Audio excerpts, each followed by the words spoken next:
Hi everybody, welcome back to the channel and welcome back to another one of my course vlogs.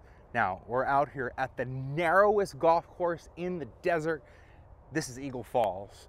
Out here at the Fantasy Springs Casino. This is a fantastic par 72. You all gotta come check it out. Hey, if you're new to the channel, subscribe down below. Please like the video and let's head right out to number one. Here we go. The first hole here at Eagle Falls, right behind that driving range. You're gonna see it on your way down there, so make sure you take a peek at what you're gonna be starting off with. Hit it to the fat part of the fairway and carry it over all the trouble to this green isolated back there behind that field of bunkers. Stay out of the trap for me, please. A perfect 4-iron for me here right down Main Street. Left a comfortable gap wedge into this green. A little chunky to come into it and a little left of its target. Oh, back in the green, spinning, that's beautiful. Still on the green and pin high. A look from 25 feet is decent out here with how pure these greens are, but we do want to hit it a little closer to give ourselves a very good look at taking this deep under par today. Here, the second hole, a longer par 4 and one of the more difficult ones strictly because of the distance. Those bunkers in the distance should not come into play off the tee, but into the green, oh boy. Coming through that little bottleneck there. If you don't have enough to get to the green in 2, you may want to consider laying well back. Oh, cut. It's starting to, it wants to. Trying to get the cut off the tee. It was the first driver on the course, and well, it just went stick straight down the left-hand side. Yeah, good stuff. Good stuff. All right, about 125 yards here off this upslope. Go with the 135 club. Nice and easy. Right at it.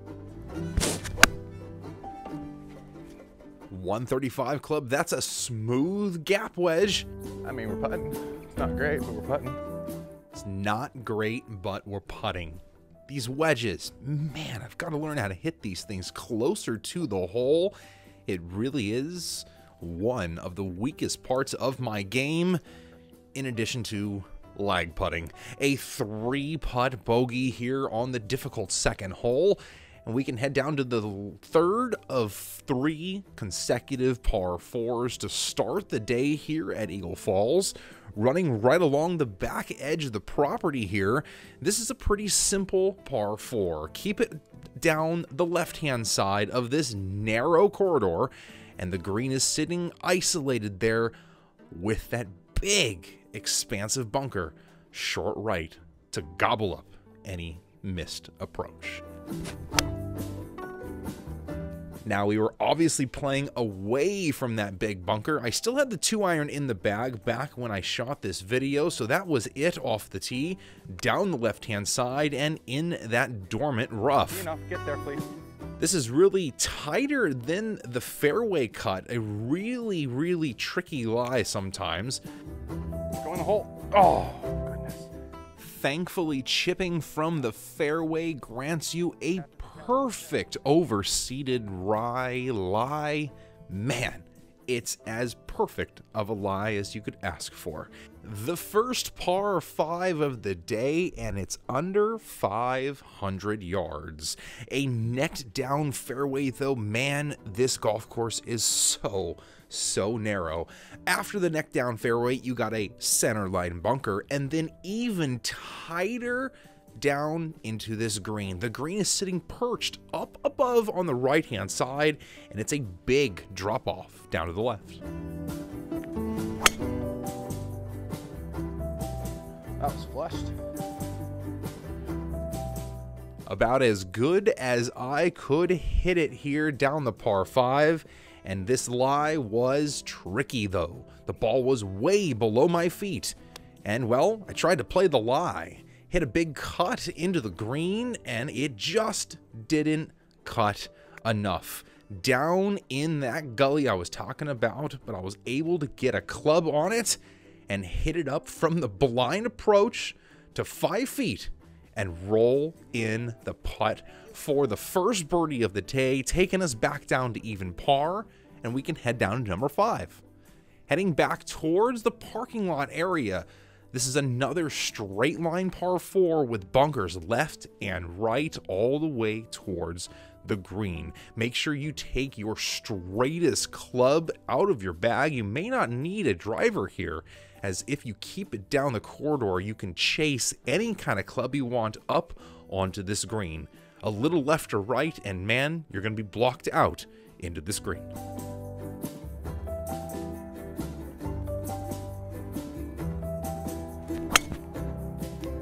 For me, one of the straightest clubs in my bag is the driver when I'm confident with it. I can aim down the left and simply let the ball trail to the right and right down Main Street. A little knockdown sand wedge here from 95 yards. I landed this one nice and close to the pin, setting myself up a nice 20-footer under the hole for birdie. And I just couldn't even get it close to the hole. Really overreading these putts sometimes, trying too hard, as I like to say. But here, this is about as simple as it gets, right? Only 130 yards from the tips, and just a simple little par 3.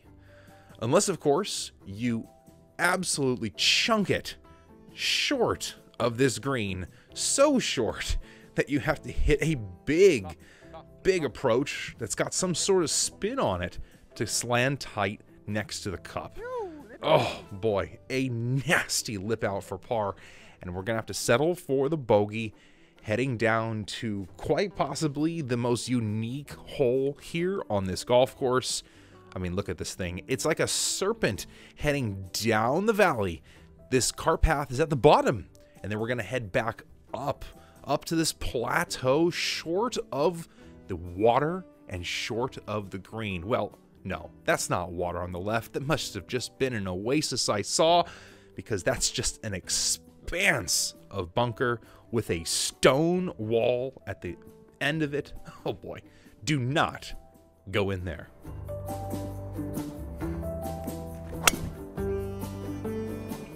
Trying all as I can to keep this down our fairway, I did the best I could, but had a horrible lie on the side of the hill and pretty much topped this shot right down the middle of the fairway.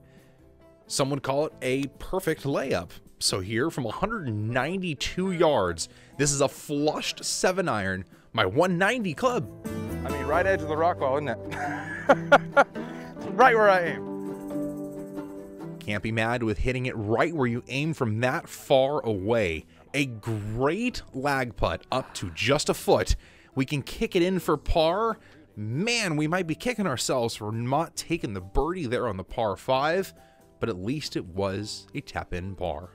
Now, one of the more difficult par 4s on the entire side is here on the 8th, as it does tail over to the left and is just as narrow as all the rest of the holes. Also, you got to carry that dry barranca as you come into the green, so not a lot of shots are going to be able to chase too far up onto this surface. A back right hole location today is going to be a tough one to get to.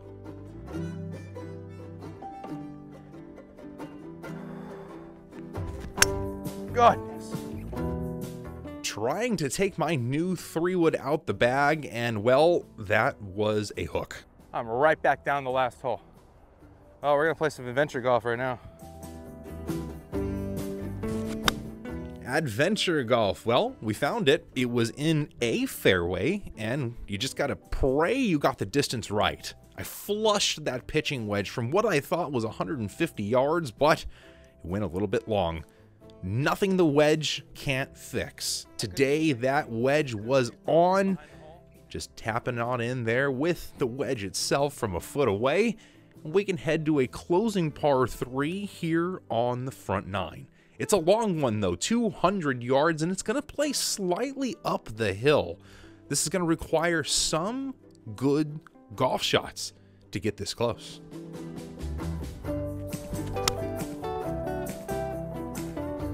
Try to turn over a 6-iron here and just left that ball out to the right. It did not turn over the way I wanted it to, but again with the wedge I was confident I tried to chip this one down close with the sand wedge.